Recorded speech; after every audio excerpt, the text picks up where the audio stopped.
Hey everyone, the latest report of the Las Vegas Stadium Authority is out ahead of the Monday meeting, and whereas the last meeting we saw a deficit of just over $100,000, now the deficit is just over $400,000, a difference of, as you can see, negative 0.4% or negative 0.4%. And this chart shows trailing month room tax revenue. It says the prior year here and then the current year. But the main problem is that the budget is just $400,000 greater than the actual revenues.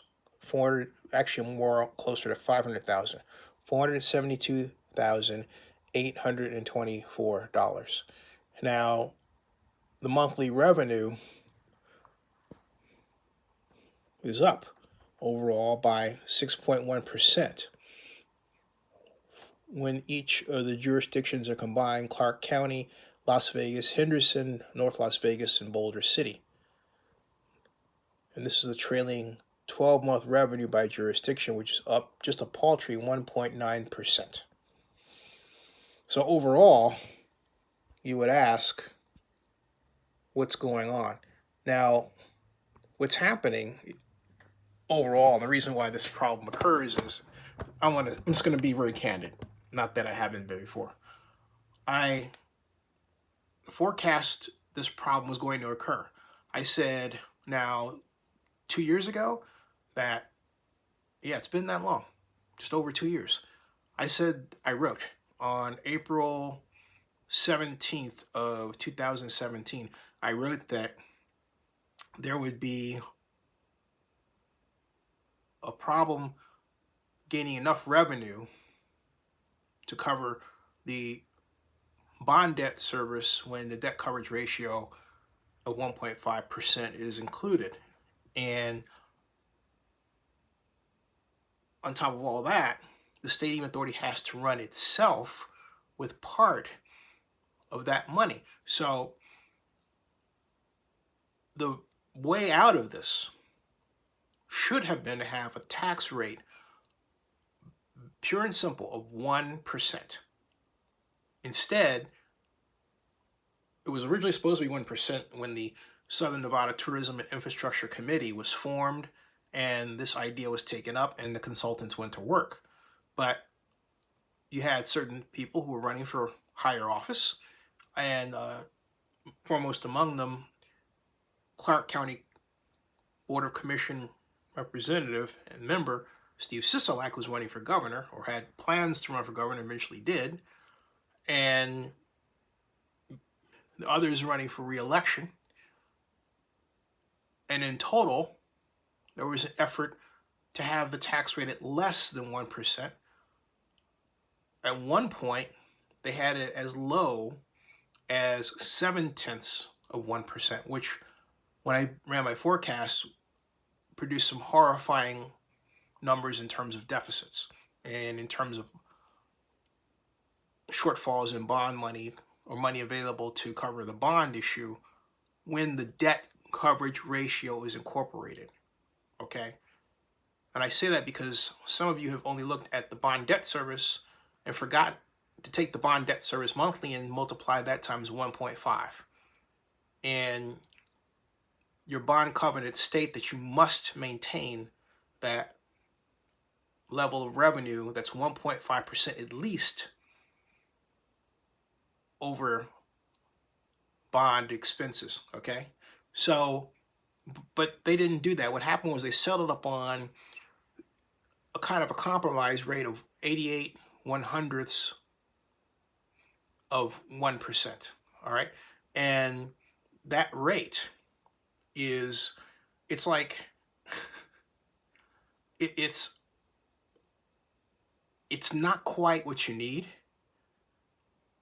It's just a little bit greater than what you got when it was 0.7%, but it's not what you need. And an adjustment, even an adjustment now upward of 1% would make a difference. The trouble is that you have a number of elected officials who have an issue with having a tax rate for stadium project that is equal to their tax rates for the school system. And but my retort is, hey, look, you know what? You've already decided you're going to release over $700 million. It's supposed to be 750 million, but there's a bit of an adjustment. Let's say between 700 million and 750 million dollars in hotel tax revenue for the Las Vegas Stadium. You might as well, again, this comes back to doing it right. Okay, you might as well get the rate right, and instead of looking at it like that, there's always been this well, I've got to cut quarters, or I've got to I've got to give you this rosy picture and then convince you that that rosy picture is going to come to pass. Okay, that's been a problem with this for quite some time, as opposed to just looking at this without rose-colored glasses, this project, and asking the pure question, how do we arrive at the best solution to solve a particular problem associated with the project? And in this case, that was a tax rate that needed to be sufficient enough to keep the project out of any deficit situation.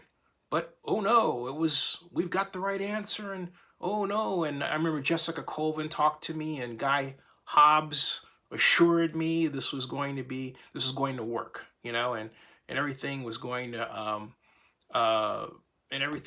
to be just as the consultants said it within their projections. And folks, that has not been the case at all. It hasn't. And no one wants to basically call it and say, hey, you know what?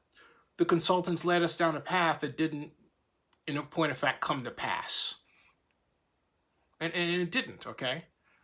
But anybody who, if they wanted to, all they had to do was sit down and say, hey, you know what? We're calculating this out, and this is not going to work. And Mr. Abraham's numbers work. I had one person take me aside and say, hey, Zinni, actually, you're right. I'm not going to say who that person was. It'll actually surprise you if I told you the name of that person. But the simple fact of the matter is, there's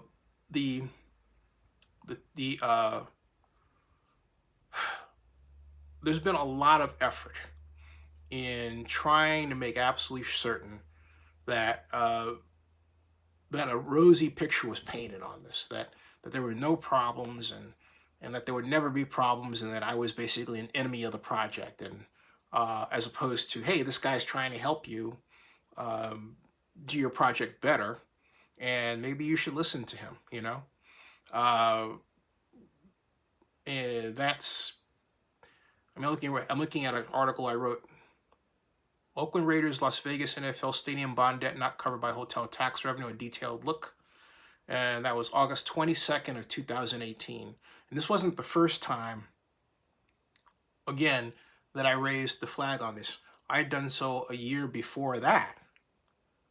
So I've had a constant drum roll about this, and what I've gotten constantly drum rolled back at me is, oh no, Mr. Abraham, there's no problem. And now, it is a problem. I mean, I'm looking at something I said, to which I replied back, which is exactly my point. Jessica Colvin, Clark County Finance Director, specifically told me that would not happen on the record, and as a reaction to my assertion that it would happen, because that is a political issue in Nevada. The stadium tax revenue is not covering the bond debt, and it will not. This comes as a Clark County School District laid off 500 people as a result of two $60 million deficits. So the next step is to keep your name out of this and report the problem. And I got a text back, was nice, just keep me firm out of it. And that was from a friend of mine who is an investment banker, and is an investment banker basically, and had, said that any shortfall be covered by property taxes, not the general fund. Not to say this isn't a bad deal. Most publicly financed stadiums are. But if this deal goes belly up, homeowners in Las Vegas are on the hook for it. Okay. So that's the problem. Okay. And that's, again, people were told, oh, this isn't going to happen. This is never going to happen. And oh, everything is going to be okay. And okay, right? But the simple fact of the matter is this rate of 88/100ths and 1%. That's the rate at which the hotel room price is multiplied times. In other words, if you're paying a room rate of $104 a night, then what you would pay out in additional taxes that would go to the Raiders UNLV Stadium would be 88/100ths of 1% of that. If it were 1%, we would not be talking about this deficit problem. And the Nevada legislature is just sitting back right now, and they haven't been apprised of the situation. And who knows when they will be. Subscribe to Zenny62 on YouTube. See ya.